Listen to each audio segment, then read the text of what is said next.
El gusto de recibir por aquí al flamante designado obispo diocesano, Gabriel Mestre. Padre Mestre, ¿cómo le va? Buenas tardes, gracias por venir. ¿Qué tal? Buenas tardes, Nicolás. Un gusto estar aquí, ¿no?, en el piso de la radio y dialogando con vos y compartiendo con todos los oyentes. Bueno, padre, preguntarle en principio, por desconocimiento y como para que seamos todos, ¿cómo es ahora? ¿Usted ya está en funciones como obispo? No, todavía no.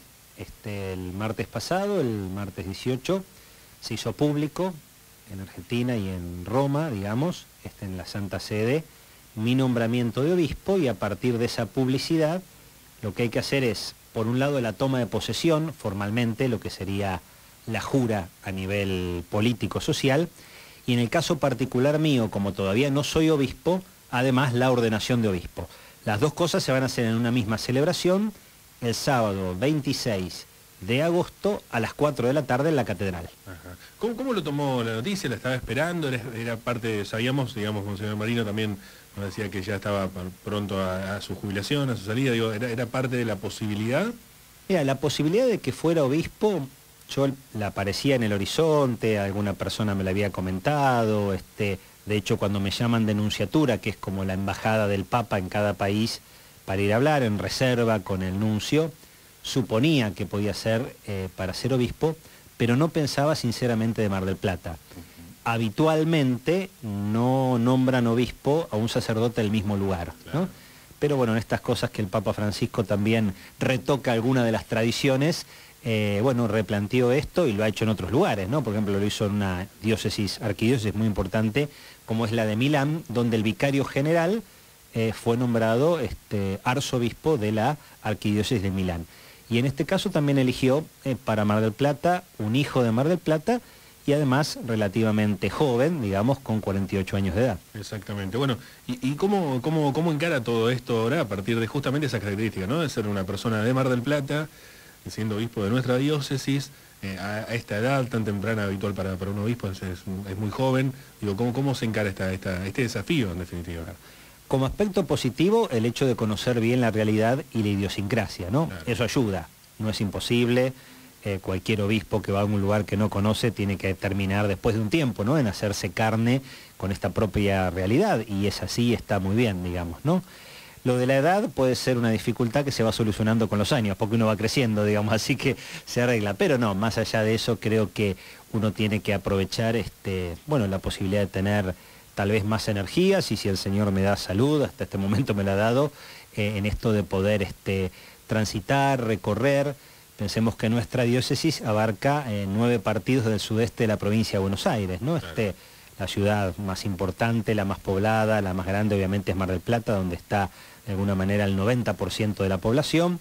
La segunda es Necochea, tenemos 51 parroquias, muchísimas capillas, comunidades, colegios y bajo porcentaje de clero. En general el sur argentino tiene pocos sacerdotes por habitante, ¿no? La Patagonia, Bahía Blanca, pasa Mar del Plata, con lo cual hay un gran desafío en el tema de las vocaciones sacerdotales y también el trabajo importante con los laicos en los colegios y en las distintas comunidades.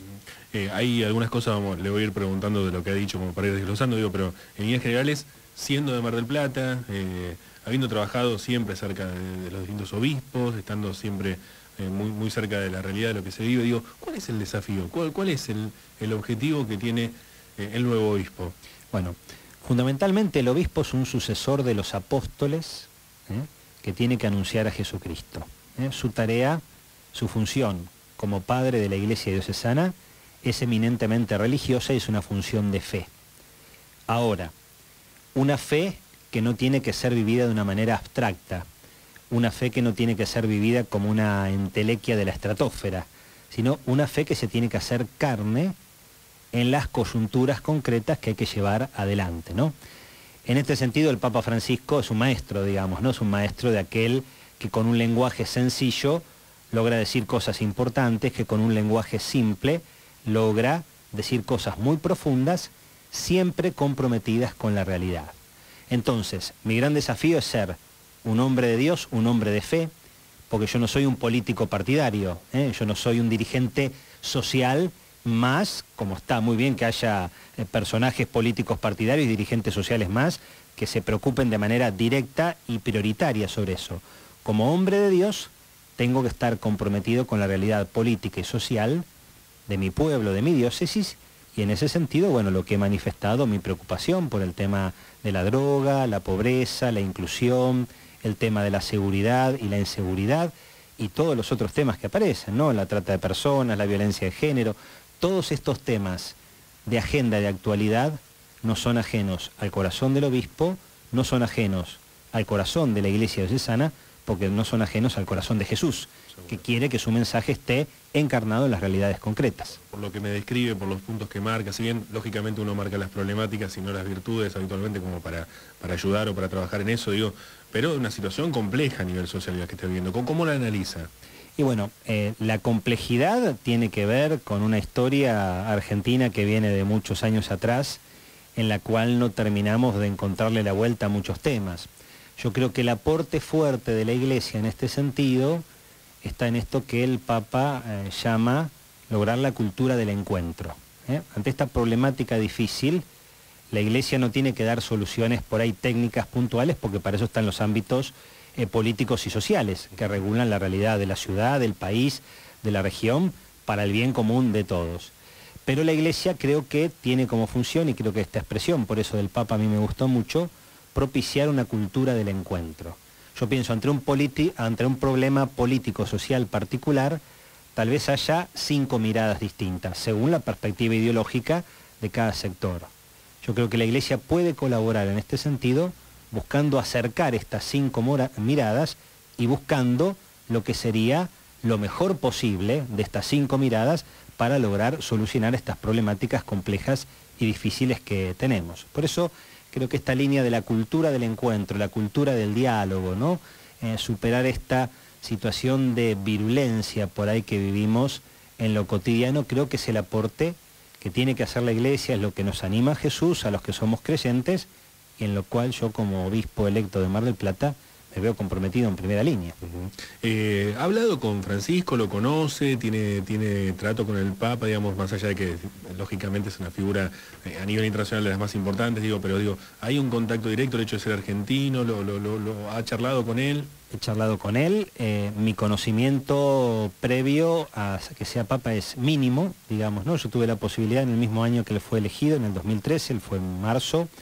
Yo en octubre, noviembre tuve que viajar a Roma a presentar un libro que había hecho sobre pastoral bíblica y unos encuentros que tenía allá. Pude concelebrar con él en Santa Marta, en la misa que él celebra todos los días a la mañana, cuando está en Roma y no tiene grandes celebraciones, y ahí pude dialogar un ratito con él, y realmente el contacto fue muy, muy positivo en ese sentido, bueno, marcando la consonancia que uno tiene con estos gestos que decía yo al comienzo de buscar acercar el lenguaje religioso, la fe, la presencia de Cristo a todas las personas. Luego de ese encuentro yo no tuve ningún encuentro más, digamos, ¿no? En ese sentido no soy de estas personas, hay otras personas que él conoce en Buenos Aires o Gran Buenos Aires, sacerdotes y obispos obviamente con los cuales él tuvo un conocimiento directísimo porque colaboró y trabajó de manera directa. Así que el conocimiento que él tiene de mi persona y que me llevó a elegirme obispo es un conocimiento indirecto, ¿no? Que es el mecanismo que tiene la nunciatura, la congregación para los obispos, para asesorar al Papa con respecto a quién puede ser un buen obispo para tal o cual lugar. Claro. ¿Tiene un lineamiento político, desde lo institucional del Papa, distinto a lo que se venía viendo, digamos, marca algunas diferencias bien claras, bien notorias, digamos, no estoy descubriendo nada con esto, ni estoy calificando nada nuevo, porque es evidente que cambia así. Digo, ¿usted concuerda con ese lineamiento? Digo, ¿entiende que hubo un cambio de rumbo con respecto a eso? 100%.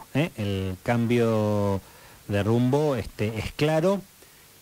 No es en los temas esenciales, ¿no? A veces acá hay una gran discusión siempre.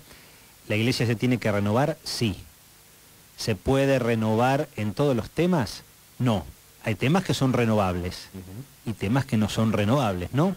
Es decir, uno a veces, por tocar un tema complejo, difícil y que tiene varias aristas, dice, bueno, tema del aborto, tema del aborto, la defensa de la vida, desde el momento de la concepción hasta la muerte natural, para la Iglesia Católica, para todas las iglesias evangélicas y para la mayoría de las iglesias protestantes, y la ortodoxa es un elemento esencial. Claro. Ahí no hay cambio, digamos, ¿no? Ese principio es absoluto, es claro, y la defensa de las dos vidas, de la mamá en riesgo eventualmente, en las situaciones críticas, y de la vida no nacida en el seno. Entonces, bueno, ahí no hay renovación, y el Papa es clarito en esto también, digamos, ¿no? Ahora, muchas cuestiones que tienen que ver en el abordaje, en la comunicación, en las prioridades, en el respeto, en el cuidado, en el dar tiempo, ¿no? Un poco todo este tema de lo que fue el año de la misericordia, el año pasado, marcado por el Papa justamente Francisco, va claramente en esa dirección, que yo comparto al 100%. También a nosotros nos afecta positivamente porque entendemos su lenguaje bien argentino, digamos, ¿no? Cuando él crea estas palabras, misericordiar o primerear, nosotros, a pesar de que no son correctas gramaticalmente hablando, las entendemos muy bien. No sé cómo harán para traducirlas en coreano, digamos, ¿no? Para que la iglesia coreana pueda entender misericordiar y primerear, porque además es argentino y porteño, podríamos decir que los marplatenses lo podemos entender bien. No sé si queda claro incluso en Jujuy o en Catamarca estas expresiones, digamos, ¿no? Pero estas cuestiones creo que claramente son importantísimas, y bueno, Dios nos ha dado el Papa que mejor puede hacer en este tiempo, con sus debilidades, con sus faltas, con sus pecados, las de él, las mías, las de todo hombre de iglesia o mujer de iglesia de todos los tiempos, ¿no? Así que comparto el 100%, y yo como obispo católico argentino me sumo claramente en esta sensibilidad particular que él nos transmite en esta renovación de la iglesia, insisto, teniendo presente que hay cosas que son constantemente renovables y cosas que son permanentes. Digo, este cambio también responde a algo que usted mencionaba, que es la vocación sacerdotal, que es el acercarse a la iglesia. Digo, este cambio va en búsqueda también de eso, de revitalizar la relación de la iglesia para con la comunidad. Digo, o en todo caso, por ahí me estoy adelantando una pregunta que sería, si es que se ha perdido un poco de contacto en algunos sectores de la comunidad para con la iglesia. Yo creo que sí, que claramente, primero porque hay otras ofertas religiosas, digamos, ¿no? Lo cual en un punto es saludable, en la apertura. En otro punto también yo creo que es saludable que se rompan ciertos cánones que tienen que ver con tradiciones preestablecidas, ¿no? No sé hasta qué punto realmente era fecundo esto de ser católico, ir a misa por tradición o por costumbre. Claro. Entonces en un punto a mí no me asusta, digo, ¿no? Está bien, bajó en algún punto la cantidad de gente, no está tan presente. Bueno, esto nos obliga a reconectarnos en serio con el mensaje de Jesús y buscar los curas, las monjas, los laicos que están en nuestras comunidades, que vivamos nuestra fe por una convicción, ¿eh? No ser mayoritarios, no tener los lugares de privilegio que en algún momento había, ¿no? A veces a mí cuando me pintan la catedral y creen que nosotros influenciamos para tal o cual ley, digo, la iglesia, gracias a Dios, hoy en día, digamos, no tiene la influencia que tal vez tuvo en otro tiempo. Claro.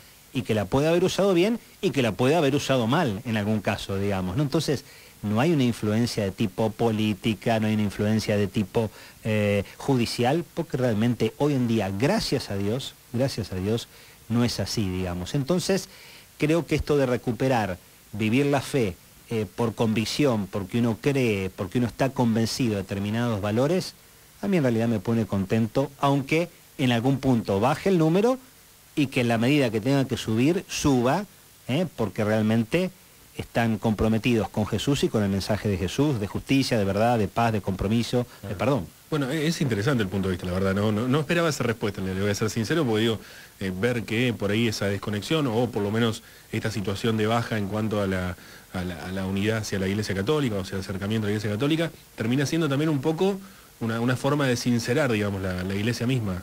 Sincerar, purificar, purificar la intención, digamos. Entonces digo, bueno, en sentido, por eso digo, con respecto a lo que pasaba por ahí muchos años atrás, digamos, ¿no? Entonces, tener el templo lleno porque es costumbre, no, la verdad que no me satisface, digamos, ¿no? Tener el templo lleno porque hay gente que realmente se identifica con la palabra y el mensaje de Jesús, y porque los cristianos católicos somos lo más coherente posible dentro de nuestros límites humanos, eso sí me satisface, y por eso me juego, porque digo, al que encuentra a Dios, encuentra la punta del ovillo para ser feliz.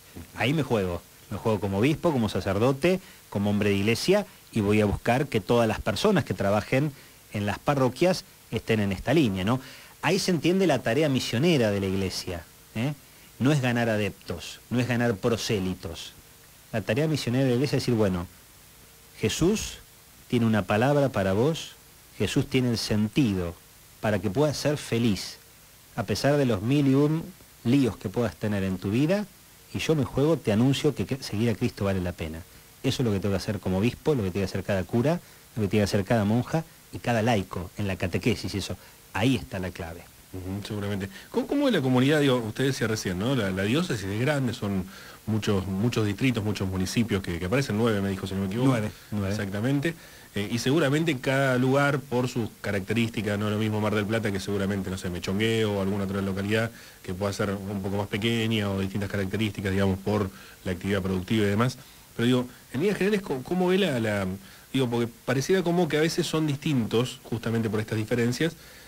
Uno ve la imagen de la catedral y es una imagen de la iglesia, y ve por ahí la capilla de un barrio, y es totalmente distinta la realidad de la iglesia en ese lugar. Digo, ¿a cuál de los dos sectores, si se entiende cuál es la diferencia, digamos, le apuntaría más esta nueva gestión usted como obispo, digamos?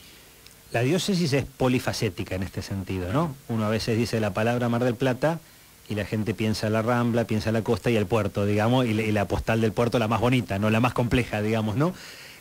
Pasa a veces en diálogo cuando uno va a un encuentro en otra parte del país y esto, nuestra realidad es muy polifacética, ¿no? Entonces tenemos el sector turístico más bonito, más presentable, tenemos la barriada, tenemos las sierras, tenemos el campo, tenemos el puerto, tenemos los puertos también sumando el de Quequén Necochea, es decir, es muy polifacética.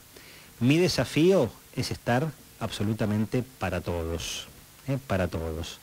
Desde el más alejado geográficamente hasta el más cercano geográficamente, desde el más alejado ideológicamente hasta el más cercano ideológicamente, desde el más doliente y sufriente al que esté pasando una situación mejor para ayudarlo a que comparta con el que menos tiene. Después, en esto por ahí, las postales son llamativas, ¿no? Uno a veces tiene la imagen de que nuestro centro de Mar del Plata está muchísimo mejor que una situación de un barrio. En un punto sí, en un punto no. Es increíble. Yo fui párroco de la Asunción de la Virgen, con la realidad del hospital, donde la realidad de dolor que encontrás en el hospital de niños es abismal. Fui párroco de Gesell, donde tenía un poco de todo, siendo párroco de una misma localidad. Y en la catedral es llamativo porque, primero, mucha de la gente que viene a misa de la catedral viene de los barrios. Y la gente del centro a veces pasa situaciones de necesidad extrema. Nosotros la mitad de gente que atendemos de Cáritas Catedral es del centro. Gente que tiene un departamentito pequeño, destruido, que hace 35 años que no se pinta, 20 años que no se paga un solo impuesto, gente que se ha quedado sin luz o sin gas. Entonces, esa familia vive también en el centro de nuestra ciudad, no solamente el que está en situación por ahí de calle, que viene de un barrio.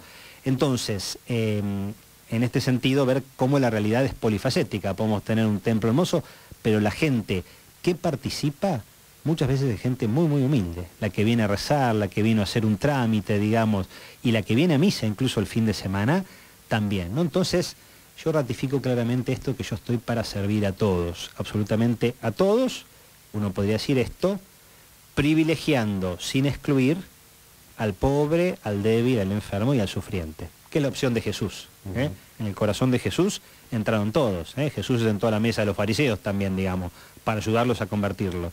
Pero su opción más fuerte fue por el pagano, que no era tenido en cuenta, fue por las mujeres, en una sociedad profundamente machista, fue por los pobres y los enfermos. Pero también llamó a Mateo y a Zaqueo, que eran recaudadores de impuestos, lo más despreciable que podría haber en ese momento, en cuanto que eran vendepatrias y además impuros porque se manejaban con el dinero del imperio, siendo que ellos originalmente eran judíos, tanto Mateo como Zaqueo, digamos. Entonces, no excluir a nadie, digamos, ¿no? Creo que en un tiempo a veces de tanta confrontación, la Iglesia y yo como obispo, diciendo la palabra que tengo que decir y acompañando a que tengo que acompañar, sumar lo más que pueda dentro de los límites, obviamente, y sabiendo que hay situaciones que son extremas, pero incluso cuando las situaciones son extremas, a mí siempre viene la imagen del gesto del Papa San Juan Pablo II con Ali Abka, aquel que le pegó el tiro, digamos, ¿no? El Papa, perdonándolo, no movió un pelo para que cambiara su situación judicial,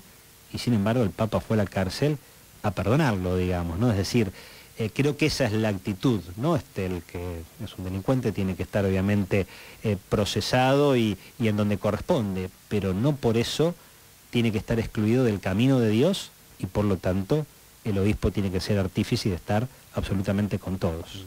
Recién mencionaba usted dos preguntas, quiero ir por un lado, por lo que veníamos hablando, usted decía que lo que ocurre por ahí en Cáritas, ahí en Catedral, o lo que ve en la comunidad de la Catedral misma, digamos, con respecto a esto, algunas situaciones que, por más que estén en el centro, son críticas igual. ¿Ha aumentado esto? ¿Nota que esto está más crudo con respecto a la situación social, socioeconómica, digo, a las necesidades que ha crecido esto? Sí, yo creo que sí, eso lo digo con libertad y serenidad, no desde un ámbito político partidario, ¿no? Porque entonces acá creo que hay que analizar, digamos, entonces entramos en la discusión, si estamos porque el gobierno actual o si estamos así porque el gobierno anterior, claro. Digamos, entonces ahí es más complejo, no me meto en esa discusión. Claro, lo que no se puede negar es la realidad probablemente. La realidad, yo lo puedo decir de la Cáritas de mi parroquia y de cualquiera de la Cáritas de los barrios de nuestra ciudad, porque como vicario general de Monseñor Marino tenía contacto con los distintos párrocos, digamos, ¿no? De la barriada, en una fiesta patronal que voy, en unas confirmaciones, mi contacto me marcaba claramente esta realidad que ha recrudecido este último tiempo, digamos, ¿no? Entonces, de hecho, no damos abasto con el hogar de Nazaret, que es el lugar que tenemos de la iglesia para poder alojar a las personas en situación de calle, la presencia en todos los ámbitos, ¿no? Hasta en muchas de nuestras Cáritas tenemos ferias americanas, donde por ahí nosotros recibimos más ropa que alimento. Vender la ropa en bajo costo por ahí para gente de clase media nos permite justamente comprar alimentos, comprar eventualmente un pasaje y medicamentos a veces, ¿no? Entonces, todo aumentado los comedores, aumentado, es parte de la realidad que estamos viviendo en este momento, que creo que realmente es compleja. El análisis político-social lo dejo en manos de gente que tiene más elementos, digamos, como para opinar en este sentido y además investigar y poder dar una palabra más certera con respecto a esto. Claro, usted decía recién por ahí la iglesia que ya no tiene tanta injerencia en las decisiones políticas, judiciales y demás, lo decía usted recién, digamos, con respecto a eso, incluso como algo positivo lo decía, porque esa influencia se ha usado bien o mal en algún caso, ¿no? También esto usted mismo lo ha dicho, así que bienvenido sea poder escucharlo también, ¿no? Sí. Creo que corresponde también en algún caso poder decirlo. Claramente, y creo que es bueno y que nos libera y que marca claramente dónde está nuestra función, digamos, en ese sentido, ¿no? Entonces, la iglesia mal aliada al poder, digamos, no nos ha hecho bien, digamos, ¿no? Situaciones críticas y complejas, ¿no? Por citar un tema tan doloroso todavía para nosotros, el tema iglesia y dictadura, ¿no? Que no es toda la iglesia, pero determinados personajes de iglesia muy visibles, digamos, ¿no? Que tuvieron una vinculación y que, bueno, que claramente ha marcado, y así en otros ámbitos también hay esto digo, mal aliado, que la iglesia aporte al bien común como corresponde, en un ámbito gobernante, en la oposición, en acercar una propuesta, eso está excelente, desde el lugar público, abierto, sereno, decir, bueno, esta es nuestra propuesta, este es nuestro pensamiento, incluso en estos temas que pueden ser más debatidos y más complejos, digamos, ¿no? Entonces, bueno, la iglesia, ¿por qué dice no al aborto? ¿Por qué dice no a la eutanasia? Como propuesta, pero no como una imposición, digamos, que lleve a no valorar, a no tener presente aquello que claramente es lo que nuestra sociedad va marcando y va viendo. Sí, justamente en ese sentido le iba a consultar ya para lo más cotidiano, para lo más coyuntural, esto que usted marcaba de la situación conflictiva. Lo ha recibido el intendente, si no me equivoco, en estos días. Digo, ¿se le plantea a un jefe comunal, de ser posible a un gobernador, una gobernadora en este caso, algún dirigente, digamos, el hecho de la preocupación se le manifiesta más allá de la pastoral social que por ahí es la forma más contundente o explícita de demostrarlo? Claramente lo han hecho los obispos anteriores, en diálogo con los distintos intendentes. Yo tuve la primera reunión el otro día, yo todavía no estoy en funciones, y bueno, pero de hecho charlamos sobre alguna de las problemáticas, le comenté, no de manera formal, digamos, pero sí ya a mano alzada de alguna manera, las cuestiones que algunos sacerdotes, digamos, que están trabajando más con situaciones de riesgo de la periferia, tienen como preocupación, digamos. Así que sí, es el camino, es la forma. Así tiene que ser, y sobre todo cuando justamente están en juego proteger y cuidar a los más débiles, ¿no? Entonces, sí, eso se hace, y de mi parte lo haré de manera formal, institucional, con esta misma libertad que un poco planteo de que tiene que ser la función y el servicio de la iglesia de cara a la sociedad civil. Seguro. Lo ha dicho en todas las respuestas, pero para concluir me gustaría una última pregunta que tiene que ver con su objetivo de máxima. Digo, usted, como obispo, digo, ¿cuál sería algo que diga, bueno, llegamos a lograr esto es lo que quiero lograr? Mira, yo creo que te lo sintetizaría cuando nos piden que nos ordenemos obispo, habitualmente uno pone un lema, ¿no? Lema episcopal se dice, ¿no? Y yo elegí una frase de la Biblia, de la carta a los Efesios, capítulo 2, versículo 14, que es muy cortita y muy contundente. Y es así: Cristo es nuestra paz, ¿no? Cristo es nuestra paz. Primero, darle primacía a Cristo. El centro no soy yo, mi persona, débil y pecadora. El centro no es la estructura de la iglesia, tampoco. A veces por ahí hay mucha... El Papa insiste en esto de que no haya tanta autorreferencialidad a la estructura, a la persona, al grupo. Entonces, el centro es Cristo. Y esta palabrita mágica, tan hablada, tan mal hablada, tan compleja, tan dicha y tan poco vivida, que es la palabra paz, digamos, ¿no? Entonces, Cristo es nuestra paz, yo creo que sintetiza de alguna manera lo que quisiera ser mi aporte, donde podré tener una palabra y una reflexión para hablar de ISIS en Siria, digamos, donde se hace necesaria la paz, donde podré decir algo respecto a las situaciones políticas y sociales de nuestro país y de nuestra región, de manera particular, para realmente lograr un camino de paz, y una palabra que toca cualquier grupo humano, cualquier familia y cualquier persona, ¿no? Porque digo siempre, el problema de la virulencia actual no solamente se da en el plano político-social, en dos políticos que discuten en tal o cual programa de radio o televisión, sino que se da en la cola del supermercado, en la cola del banco, digamos, ¿no? Donde ante una pequeñísima dificultad, una persona que se movió y que parecía que se quería colar o no, estalló otra persona al otro lado y se armó un conflicto muy serio. Bueno, que desde Cristo, desde Dios, que es lo propio del obispo, poder aportar a este tema de la paz, que es lo más necesario para tener un corazón sereno, reconciliado, y bueno, y poder un corazón en paz, en definitiva. Padre, gracias por haber venido esta tarde. Muchas gracias, Nicolás, un gusto para mí, bueno, y que el Señor los acompañe a todos ustedes acá en el piso y a todos los oyentes. Muchas gracias. El padre Gabriel Mestre, ya anunciado como obispo de nuestra diócesis.